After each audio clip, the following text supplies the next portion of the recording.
Want to welcome everybody. My name is Jeffrey Maisel. We're with Mark Hankin, my partner. Good evening, all. And this is our inaugural event with respect to our webinar series. Mark and I get asked a lot of questions all day, every day, and we do repeat ourselves constantly, and hopefully we're giving the right answers. But we felt with, in light of what's been happening with COVID and all the moving parts in the co-op and condo business and the legal aspects of it, we felt to be able to speak to a large number of our clients and colleagues at once is very important. So we decided we're going to be doing a webinar series based on issues that we see every day. Mark and I, as you know, we're in the co-op and condo trenches. We're day to day, and we know that we have a finger on the pulse of what issues are important to our clients and colleagues. So with that, I want to welcome everybody. I have a few bookkeeping things I just wanted to go over. Tonight's meeting is being recorded, or webinar is being recorded. The reason we're doing that is we're going to make it available on our website, and we will blast it to our clients and colleagues who were not able to attend tonight. There's a question and answer feature on your computer. If you have a question, you can ask it in the Q&A feature, and we will do our best to either answer it immediately or maybe further on in the program, and certainly at the end, we will take questions and answers.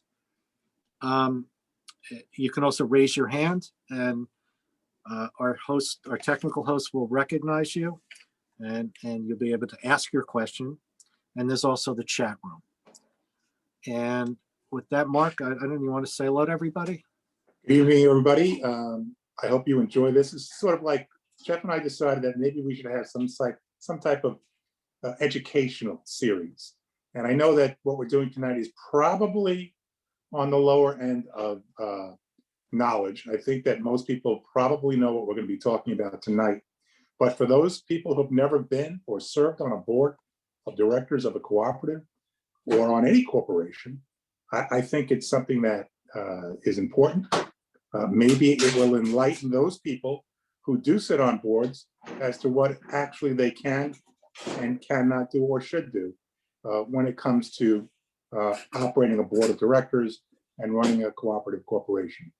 But we think that it's an important series, and we're going to continue with this with other seminars that we're going to provide in the future. But tonight we're going to start with the basics: structure of a co-op, how it's run, by whom, why, where, and when.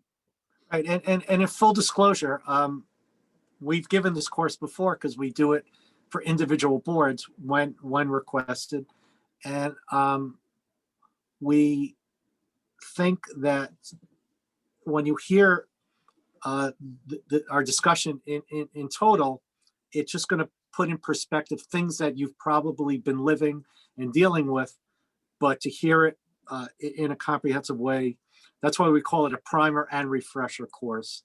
So if if you get something out of this, we're happy, and if you're bored, you could always just turn us off. So your call.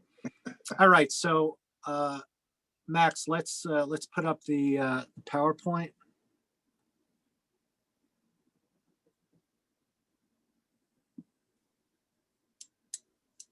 Okay, there we go. Okay, board primer refresher, Hankin Maisel, that's us. That's our fancy logo. And the first thing we're going to talk about is the structure of the co-op. Next page. So basically, and again, I'm restating the obvious, but it's just the time to sit back and think about who we are and what we're doing here. A co-op is a corporation. A corporation is an artificial person or legal entity, and it's created by the authority under the laws of the state of New York. So that's why when you're in a board meeting and people say, let's check this, let's check that, let's check the BCL, Business Corporation Law, that's why you're under the auspices of that statute, because the co-op is a statutory entity that only exists because New York state law allows for the formation of corporations. So we have this entity called a corporation. Well, what does that mean? Who comprises the corporation? Well, the corporation is comprised of shareholders, and that's who the owners of the corporation are. So obviously, some of you I know, I see a lot of familiar names. We have some co-ops with 1,000 shareholders or hundreds of shareholders. So how do we operate as a single entity with all these shareholders? So again, the statute has states that the board of directors is the policy-making body for the shareholders. So that's where you derive your authority. And then the board of directors, I guess they're the policy-making body, and for the most part, they don't run the day-to-day operations. That is usually done by either hired management in the form of third-party management, or you could be self-managed. And those are your professionals that do the billing, that maintain the grounds, that do the day-to-day things that the operation of real estate requires. The board, again, is just making the policy and directing them. And then management will supervise and staff your workforce, and they will each have specific roles and responsibilities in the overall operation of the cooperative. So that's your basic structure. Next. Board officers and directors, I'll pass this over to Mr. Hankin. Okay, so that's the general structure of the corporation. So now the question is, how and where, when does the corporation operate, and by whom? And the first thing you do, and you find out, is that every corporation has to have a board of directors. And the board of directors, as most of you know, are elected either at an annual meeting or a special meeting according to the bylaws of a particular corporation. And what are we talking about? I mean, it's like any other corporation. IBM, AT&T, Tesla, they're all corporations. Every one of them has a board of directors, and those are the members of the governing board of the corporation. You can go to the next panel, Max. So after the board is elected by the shareholders of a corporation, they generally get together either directly after a meeting or sometime thereafter, pursuant again to the bylaws, which basically sets forth when, where, and how meetings are to be held. And they elect officers. And that's basically, when you're dealing with the election of officers, you're talking about any type of mini or quasi-governmental function, just like the United States of America, right? There's a president, there's a vice president, there's a secretary, there's a treasurer, any type of organization, and that includes cooperatives, okay? And the president, obviously, I think everybody sort of knows that a president is the one who carries out the members' wishes, the directors' wishes. He sort of leads everybody, and he's the one in charge of making all of the decisions of the board members to come true, basically, and pushing them forward and making sure communications between the board and management and the members are understood and, in fact, enforced. The vice president's a very simple role. That's a person who takes over the president's role in the event the president is either absent for any reason or he's disabled for any reason. The secretary of the board is a little bit more of a complex nature of position. That person is responsible for the records of the corporation.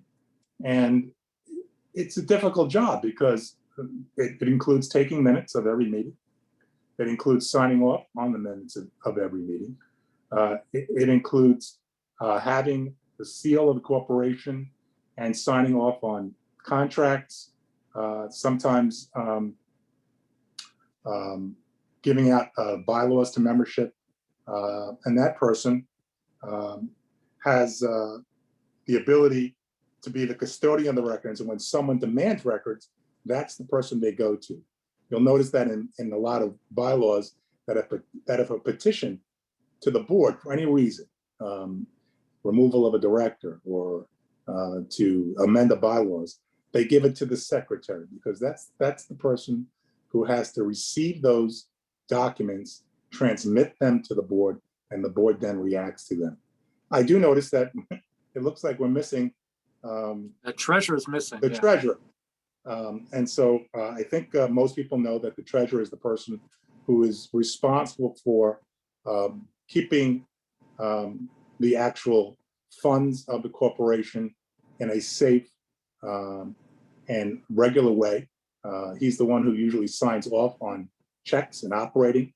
He's the one who works with the accountant who tells us how the budget is doing. He's the one that assists in putting together a budget. And in general, the person that we go to when we're worried or concerned about how much money is needed for operating and or for any other type of reserve. So Mark, we have a question. Sure. What are the pros and cons of board members that are non-residents, i.e. professional engineers or finance professional, basically people that would be helpful to the board? Pros and cons. Well, so you got two questions there, okay? The questions is, what's the pros and cons of a non-member versus a member, a shareholder and a non-shareholder? Some bylaws say that, and I can tell you that most of the bylaws that we deal with do say that you have to be a shareholder in order to be on the board. But there are many that say you do not, okay? And the idea behind it is that you've got something, you got skin in the game, okay? And if you're a shareholder and you're on that board, you're concerned about your livelihood, you're concerned about your living conditions, you're concerned about your fellow residents. Whereas when you're not a shareholder, you don't have that much skin in the game. You're not really that concerned, other than you're doing basically a good deed on behalf of a lot of other people. Or you could be the husband or someone whose wife owns the apartment, or the husband owns the apartment, vice versa. And maybe you do have some skin in the game.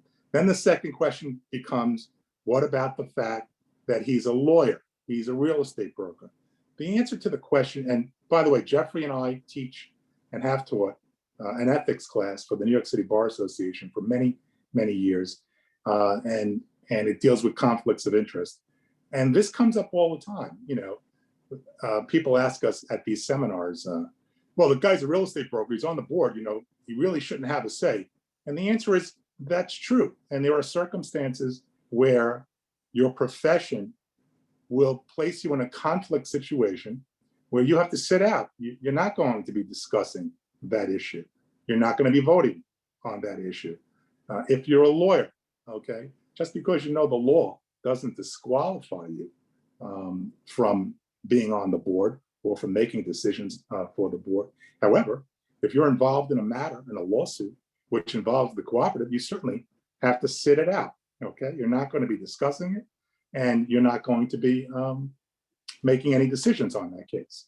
So yes, there are pros and cons on both sides, but the bottom line is, reality is, and I can tell you for most of our Manhattan co-ops, I can tell you for a fact that they generally do have a lawyer, they generally do have an accountant, they generally do have a real estate broker on the board. And when their interests conflict with the interests of the cooperative corporation and or the shareholders, they sit out, or that conflict can be waived. We're going to talk more about this, I think, as we move on into the second. I just wanted to add to that. It's good to have professional people on the board. They can be valuable tools. And Mark and I both were on a board where we were members of a board, but not the attorneys for the board. We still always recommend that your professionals are third-party hired people, because they can look at your problems objectively. So if you have an engineer on the board, or a lawyer, or an accountant, it's helpful. I mean, their expertise can be invaluable, but they're not the lawyer for the board, the accountant for the board, or the engineer, or any other thing that could lead to some dysfunction on the board. All right, let's go back to next page. Right. So I think you're up to fiduciary obligations and Yes. conflict of interest, which is what we were getting into. Yeah, so actually, segues. So fiduciary obligations. So the word fiduciary is something that Mark and I must repeat that word 100 times a day. And at the end of the day, what is it? We can tell you what it means, but what a violation of it is, it's sort of it's in the eyes of the beholder, or there's a sense of when there is a violation or when there's not. There's a lot of gray area there that's that's subject to interpretation. But the definition is, and it's spelled out here, basically board members have a duty of loyalty to act in the interest of the corporation, and their duty is greater than a regular shareholder. So for example, if we're starting to replace windows, and I want my apartment to go first because they're beautiful new windows, and why wouldn't I? But it makes more sense to start at the other end of the complex or the other end of the building. It should be the proper way to act in that circumstance is to do what's in the best interest of the building itself and not you individually. And of course, you can't use your corporate position to make a personal profit or gain or for other personal advantage. Your actions have to be in the interest of the whole. Okay, Mark and I are always very careful to say that you are a body, you're a legislative body, and you have to function as a whole.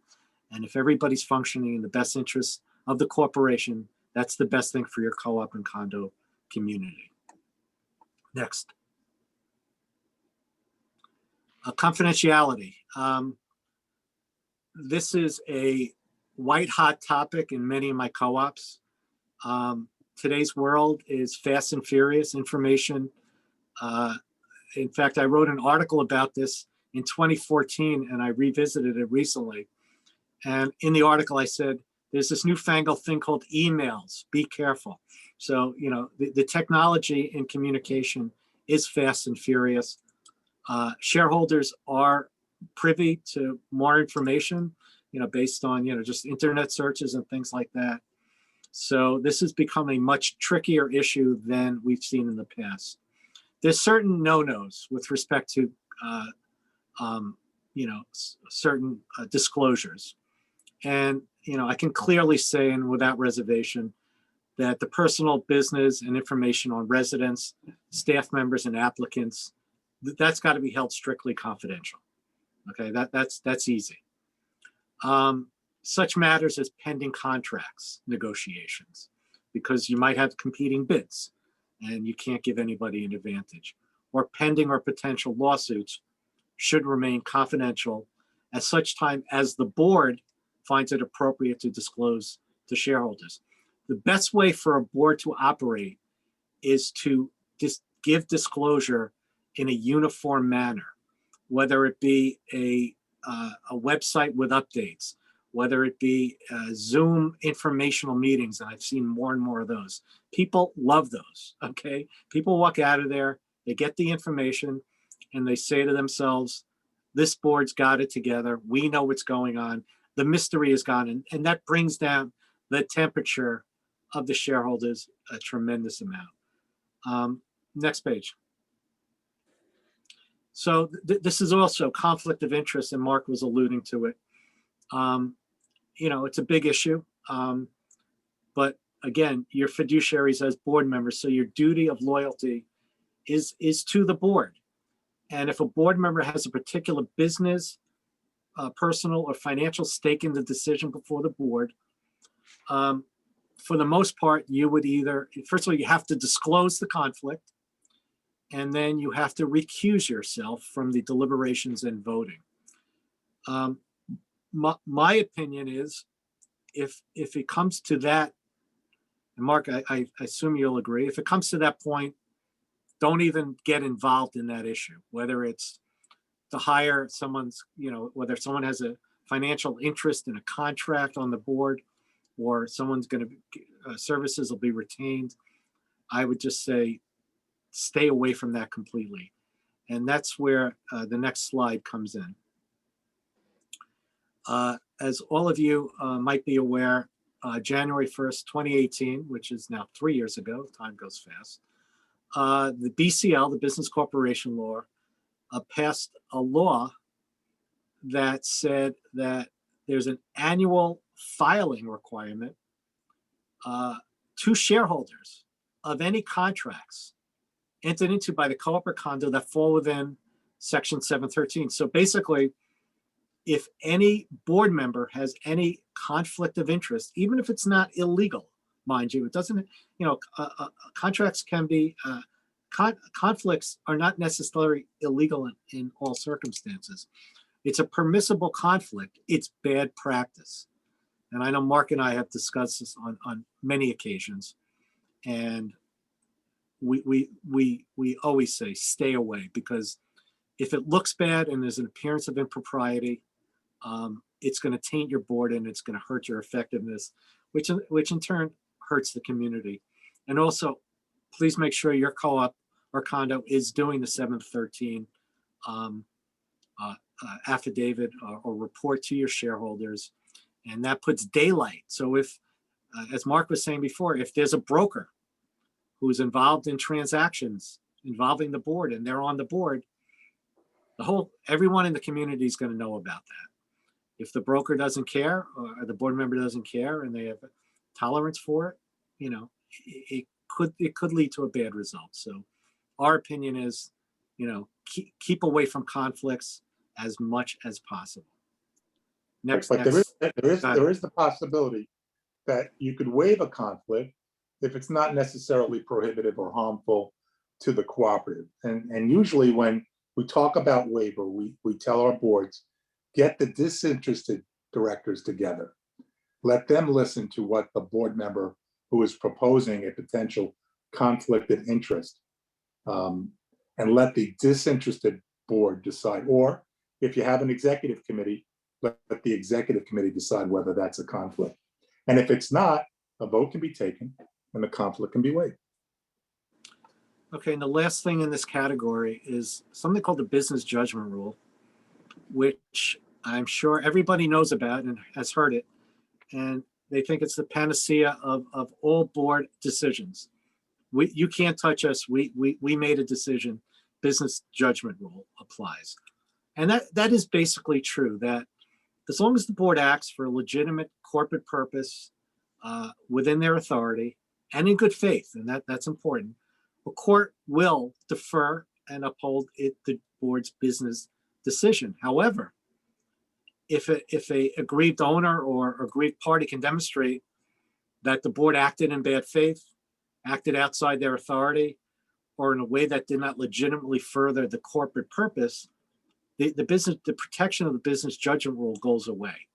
So that's why it's so important that you act in good faith at all times in the best interest of the community, and be very aware that the business judgment rule, look, I'll give you an example.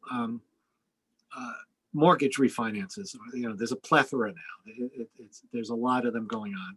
And very often, I see in annual meetings, if the board decides to borrow a certain amount, or they decide on an interest-only loan, there's always somebody in amongst the shareholders who say, you borrowed too much, why don't you have amortization? They'll question the business judgment of that transaction. That's completely protected. So, however, if they took the money and did something wrong with it, or wasted it, or acted outside their authority, that act would not be protected by the business judgment rule. Here's an even better situation. When we've had this situation and we're aware of it.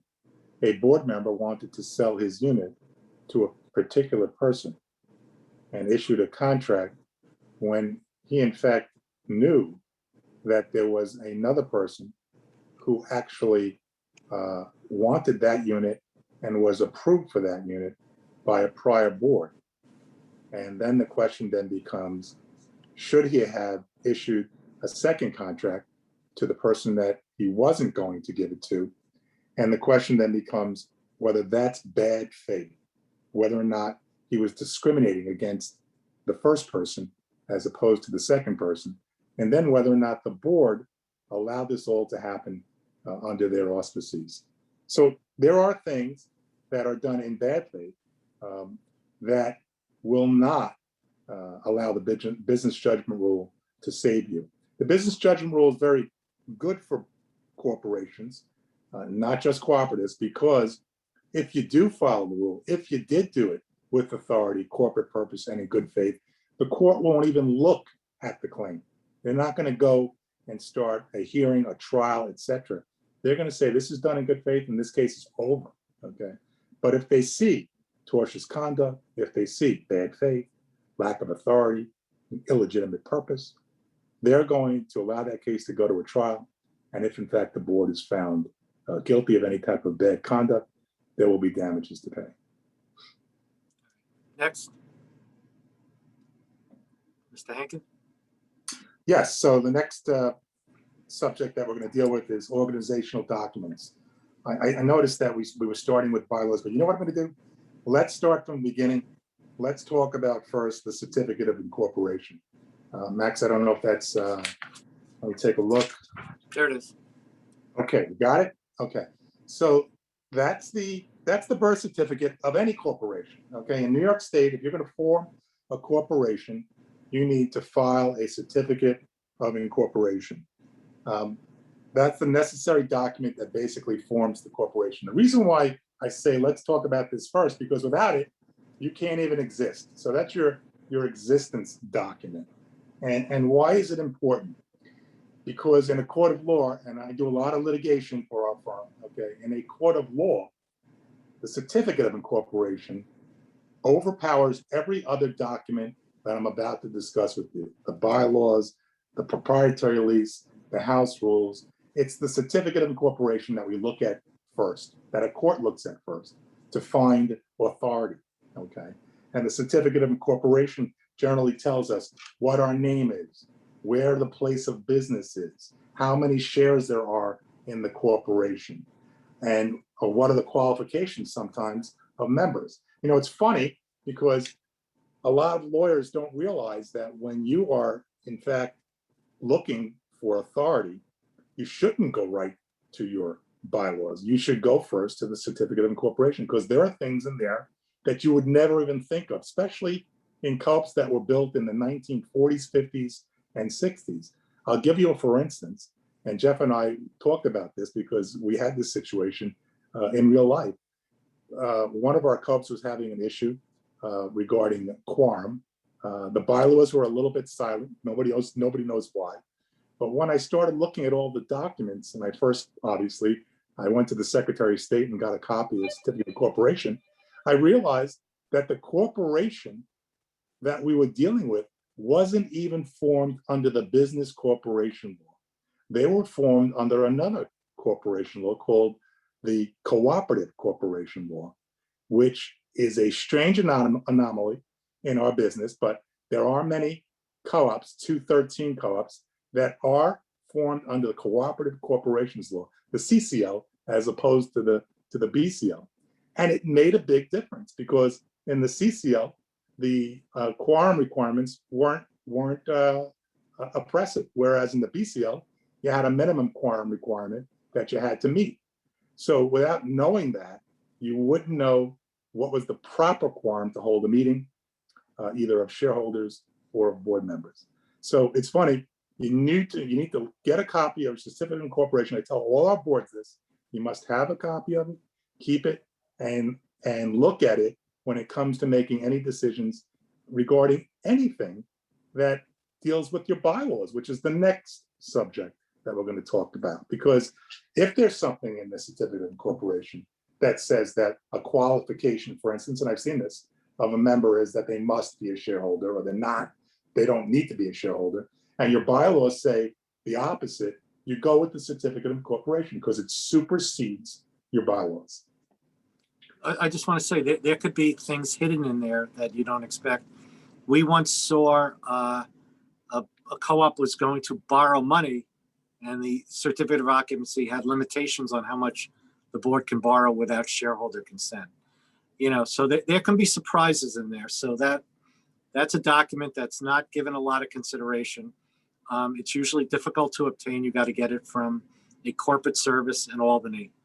But, as your attorneys, we're well aware of your certificate, and we try to keep our client certificates on file at all times. So the next document is the bylaws, and that's really the operation and governance of your particular corporation. That sets forth all the definitions for annual meetings, special meetings. It tells you how directors are elected at annual meetings. It tells you how officers are appointed after the annual meeting. It tells you about your stock and how it can be transferred. It tells you about how it can be replaced. That's your bylaws. They generate a large portion of the governance and operation of your cooperative. And like I said, very important. Let's talk about this for a minute, because sometimes people don't understand that there's a dual relationship, right? When you become a shareholder in a cooperative corporation or any business, okay, you have a dual purpose. You're a shareholder, which means that you're governed by bylaws, but you're also in a cooperative, you're a lessee, and you're governed by a proprietary lease. So you have a landlord and tenant portion that you are subject to, and you have this shareholder content in your bylaws that you're subject to. So the next thing I'm going to go to is your proprietary lease. That's your second level, okay, as lessee tenant. And that's what we use as lawyers to go to landlord and tenant court to enforce certain rules, regulations in there. It tells us what you can do and what you can't do. Many of them talk about odors and noises. Many of them talk about alterations. Many of them talk about how you could use a terrace or a balcony. Many of them talk about what the responsibility of a repair is for a lessee and the lessor corporation, okay? All of these are things that belong to your proprietary lease, and when they're violated, we go to court, we go to landlord and tenant court, or we can go to Supreme Court and ask for equity. And we enforce those provisions when they're violated by shareholders in the cooperative corporation.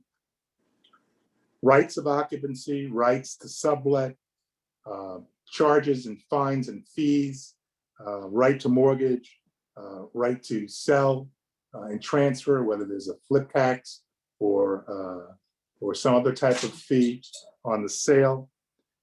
These are all things that are part of your proprietary lease, which have to be followed. And when they're not, we in fact go to court and attempt to enforce the provisions that are in that proprietary lease. And last but not least, and although I say least, are the house rules. And those house rules are created by the board that was elected by the shareholders to make decisions regarding how to operate and how to keep its residents safe from all kinds of potential problems. And that includes also noise, odors. Most important these days is smoking. As you all know, it's a big issue. And we all have a smoking policy. Jeff and I represent several buildings that we've taken completely smoke-free, where not only can you not smoke in the common areas, you cannot smoke in your apartment. And those buildings had to pass those provisions pursuant to their bylaws by a supermajority, and were able to do so. We also have buildings that were grandfathered, where the smoking rules weren't applied to the people who smoke currently in the building, but only to those people who come into the building thereafter and don't smoke. So those are the house rules. I can tell you that as far as house rules are concerned, if it's something that deviates from the proprietary lease, the rule, if it deviates from your bylaws, the courts are not going to enforce it. The courts are not going to allow most of the time, a house rule created by the board to affect or disavow a rule that was created by the shareholders. Remember, the shareholders created the bylaws, or at least formed by the shareholders. So the bylaws oversee and supersede the house rules. So you can make rules that legitimately affect the nature and the manner in which you operate the cooperative, but not if they conflict with the bylaws. Certainly not if they conflict with the certificate of incorporation, and certainly if it conflicts with the proprietary lease, they're not going to be enforced. So we recommend to most of our boards, if there's something that you want done that conflicts with the bylaws, the certificate of incorporation, proprietary lease, that we amend those documents as opposed to making a house rule, because enforcement in the courts will not be allowed. Those are your 5 major documents. And if anybody has any questions on those, please let me know. Okay, so we'll move on. And again, we understand that everything we're speaking about, every one of these categories could be a standalone webinar. And, at some point in time, we will do that. But the concept is, and Mark did it very succinctly, is just to understand the different levels of organizational documents is something that I don't think is always understood. Sometimes I'll hear people or board members refer to the bylaws when they mean the proprietary lease or this or that. And there's an important distinction. And as a board member, it's important that you understand the distinction and understand why, for example, to amend a house rule is a board vote. To amend the bylaws very often is a shareholder vote. So it's a much bigger lift, and it's much more impactful on your shareholders. So thank you for that, Mark. So the next category, and again, we're trying to bite off a lot here, but we're just trying to give perspective and just give you guys an outline in your mind of things to think about when operating as a board member. And let's start with board meetings. And just understand this. Board meetings are critical to the operation of your corporation or your condominium. And without regular board meetings with proper minutes taken, you are taking money out of your shareholder and unit owners' pockets. The first thing a buyer in your co-op or condo will do is to see if there's a duly, properly constituted board of directors. Do they meet regularly? Do they act in a professional and functional and proper manner? And that's reflected, obviously, in the minutes.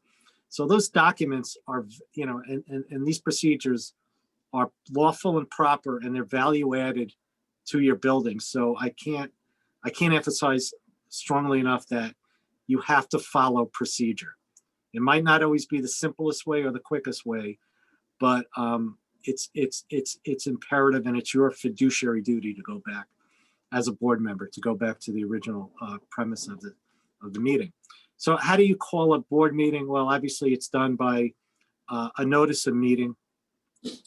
As you're probably aware, there's 2 types of meeting. There's your general meeting, which is a monthly standing meeting, which basically you should obviously hold every month. And you should, at the end of each meeting or during the meeting, schedule the next general board meeting. A special meeting is something that's for in between, when there's a special issue that needs quick action and it's held between general meetings. And special meetings have a higher burden in order to be called. And again, we got to check your bylaws. Thank you, Mark. And the bylaws tell you how to call a special meeting. It's the instructions to the game. Very often it could be called by the president and the secretary. It could be called by 3 or more board members. Again, you got to go there and look it up yourselves. And it can also be called, so you call the special meeting. Usually it prescribes a certain number of days. Today, I literally just did this today. This particular bylaw said 2 days notice and the purpose of the meeting. A general meeting doesn't need, you don't need to state the purpose of the meeting. Now, meetings must be held in a manner that everyone can hear each other. And this is where technology comes into play, because literally, if we had this conversation March 9th, 2020, it would be a different conversation than today. And what's happening now is obviously Zoom by executive order. Zoom meetings are legal.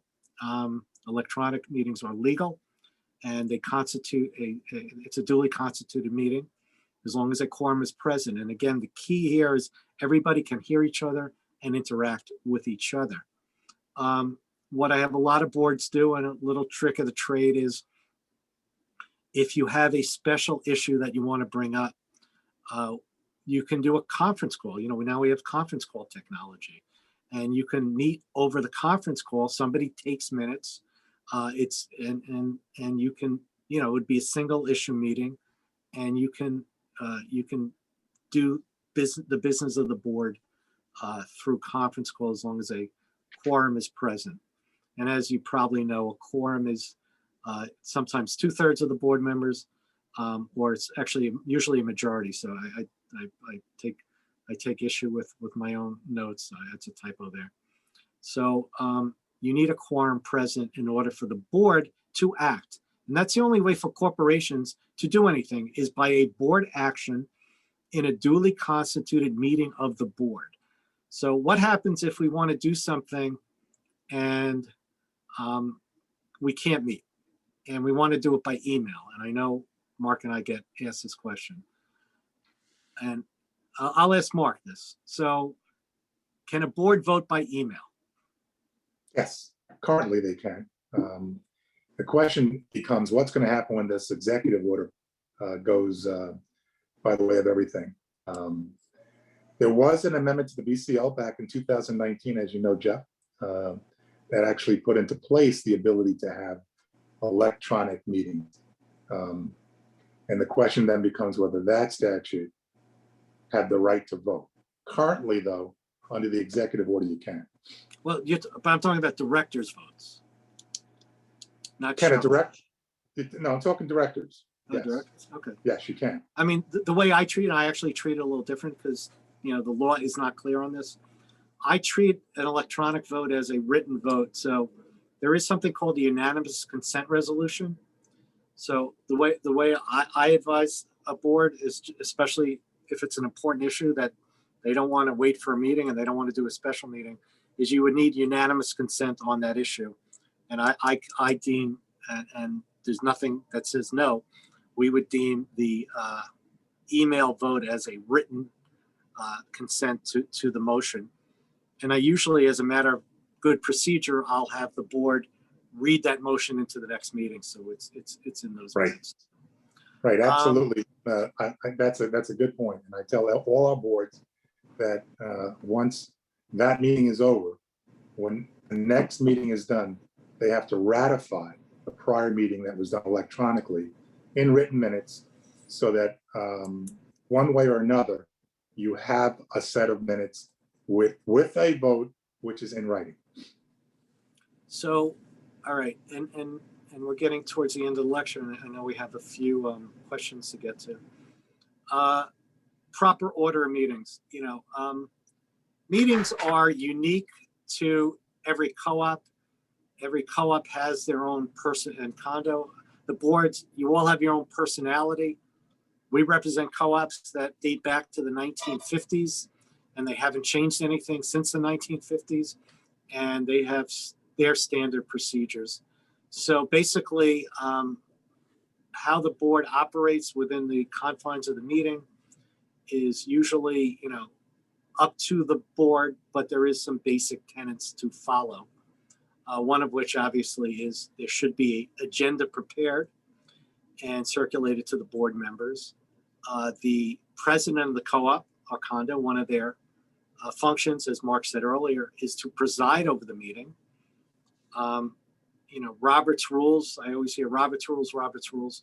It's a loosely applied concept. There's nothing in your bylaws that say you're bound by Robert's rules, but, you know, again, it's the idea is to keep in order. Motions are next page. Just so you Motion. know, there are some bylaws that in fact do provide that they are to be held by Robert's rules. I've seen that. Okay. Which, by the way, you got to buy the book or whatever, or get it online. And it's very, very technical and very difficult to follow. But so motions. I can't emphasize how important a motion is, because as I'm sure you know, it's a proposal to take an action or stance on an issue. That's where the board acts. That's when you approve the $1 million contract, the $10 million refinance, and everything you do must be approved in a motion in a duly constituted meeting of the board. And motions have their own procedures and methodologies. A motion is made by a shareholder, a director, and must be seconded by somebody on the board. And then there's discussion. And that discussion could be, 5 minutes, or it could be 3 days, but the board will vet it through discussion. And then the board takes a vote. And for most things, you will decide. There are exceptions. A majority of the vote of the people present in the affirmative means the motion is passed. And again, when a motion passes, that becomes, law of the land. That becomes binding on your community. So it's not to be taken lightly. And that's why I'm saying, and I said before, and I'll segue to the last piece here is, that's why your minutes are so important, because people can see if you're in litigation, and Mark will tell you this, and something happens. One thing the plaintiff or defendant or whoever the adversary to the co-op or condo is where's the board's authority for this? Where did you act? How did you do it? And when you could say, here's the minutes from this date, here's the motion, here's the decision, you're done. You've just proven that the board acted properly with authority in a duly constituted meeting. And that's one of the incredibly important things about proper minutes. Another important thing, as I said before, is that minutes are, and professionally well-taken minutes, provide a resource for your building when people want to buy into your building. And if you don't have proper minutes, it's going to hurt the value of every single apartment and every single home in that building. And that's a disservice to the residents of the building. Minutes are not a transcript. It's a general accounting of board discussions, and they become the official and legal record of the meetings. But again, it's not a court stenographer. You don't need every word. You don't need everybody's discussion. What goes into that in terms of how much detail? It's up to the board. And the board, before every meeting, the proper thing to do is get the meetings from the prior month, and you vote on to accept the minutes or reject the minutes. And if you reject it, there's going to be discussion what needs to be added. And then the board has to come to a consensus as to what's to be put in the minutes. Usually that's a perfunctory thing, and it's not a problem. I can remember, and I know Mark was there, we went to a meeting with a board that was not getting along, and we were brand new lawyers to this building, and some of the directors I see are actually attendees here, so they may know who they are. And they spent 2.5 hours fighting over what should go in the minutes. And we looked at each other and said, what did we just get ourselves into? But anyway, as we speak today, it's a high functioning board and they're doing a great job. And that's basically it. We were going to try and keep it to an hour. We have some questions. Let me take a look.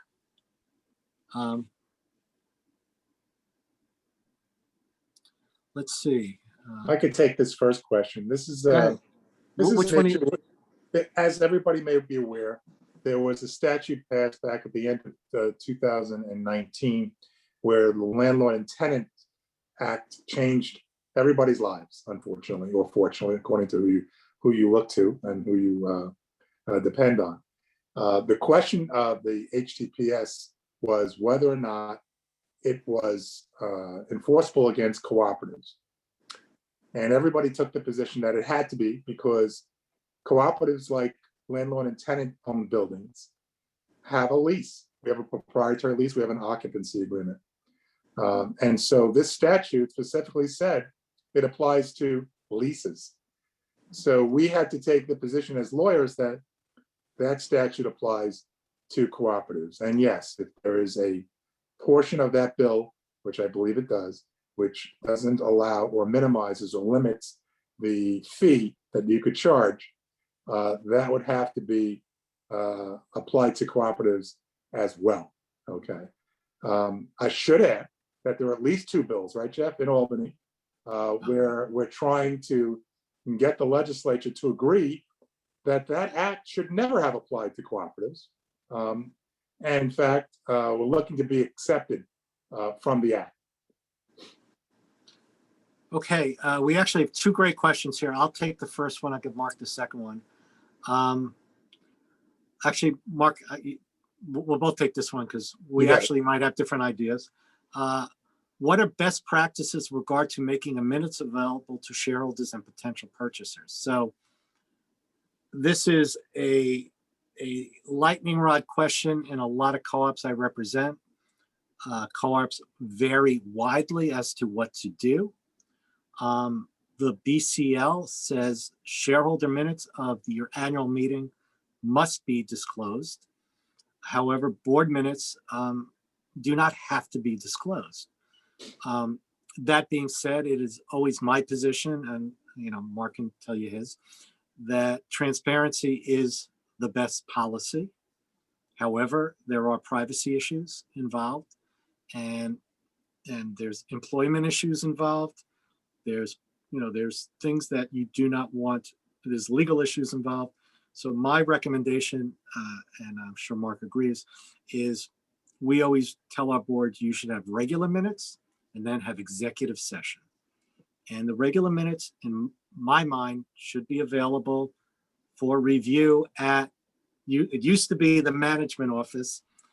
Now what we've been doing is we do make them available. I know some of the property managers have this program that the document's only available for a certain amount of time, and we'll have the attorney or who's ever reviewing it sign like a non-disclosure agreement, which is becoming more and more popular. And that's generally how I think it should be handled. Yep, agreed, 100%. Okay, so the next question, here we go. This is a very good question too. Do individual board members typically get out? I think they're saying, there's 2 things here. Is it typically like someone will disclose in the minutes that Mark Hankins said this? Or do they just, or how do boards handle whether or not you reveal how the board voted on a particular issue? Right. So what's your thoughts on those? My thought is that it's a board decision on policy. Some boards like to have the member vote and his name as to his vote because they want to have an election where people can see how they voted. Other boards feel that and I agree with this concept, that it's not the vote of a particular director. I always have this, I have this saying, there are functional boards and there are non-functional boards. A non-functional board is one where a decision is made by the 7, 5, or 9 people in the room, and the one of the board members walks out the door and says, "Can you believe?" Talking to the other shareholders, "Can you believe what those idiots did? They voted blah blah blah blah blah." A functional board member who walks out of a meeting and sees a shareholder, and the shareholder asks him, "How did it go on that roof issue?" And his answer would be, "The board voted to have the roof repaired." That's a functional board because the board's acting together, whether or not they voted for or against the issue. So a high functioning board, in my opinion, doesn't need to put their names on their votes. Max, are there any hands raised? No, there's one Okay. question in the Q&A. Yeah, I think we answered that one though. Oh, excellent. Yeah, board must follow Robert's rules. We answered that. All right, so we kept it to an hour, which was the goal. You know, we don't want to go too long. You know, we had over 40 attendees tonight, so thank you so much for listening. If any, oh, do we have another question? That always happens, right? That's it. Okay, when recording the board vote, must you delineate yeas, nays, and abstentions? Absolutely. That's the bare minimum, and that's usually how we recommend it. All right. Wow, questions are starting to come in. I think that's a thank you. Oh, thank you. You're welcome, Larry. So, look, we're planning on doing this. You know, most of you, again, are clients or colleagues. That's the only people we invited. If you have suggestions on future topics, please, you could put it in. You can put it in the chat box. You put the Q&A, or you can just email Mark and I tomorrow, or go on our website, and there's a way to get hold of us. We do have several more of these planned, and again, I think you could see what we were trying to do is just to give you an overview, and you know, just a way to just to sit down for an hour and think about, you know, what makes the board tick, so to speak, and that's pretty much what we tried to get into. I see. Do we have more questions, or that's? No. Basic overview of how the cooperation starts, how it operates, and basically how it's run. And future topics are going to be trust agreements. They're going to be human rights with respect to dog laws, and what else? Do we Hot have? topic. ESA dogs is a hot topic. We're going to do a legislative update. We're going to do case law update. Mark will be doing that. We have a whole bunch of things we want to do, and I really appreciate everybody joining us. And have a good evening. Mark Take and care Jeff, all. just one last question. Always one last question. Let's see. Will you be sharing these slides with the participants? Sure. Just if you put your email address in the chat box, I'll make sure we send you them in PDF. Great job. Okay. Guys. And as I told you, this session was recorded, and it will be available also. Good night, all. Thank you all for coming. Thank you. Good night. See you soon. Good night. Mark, stay on.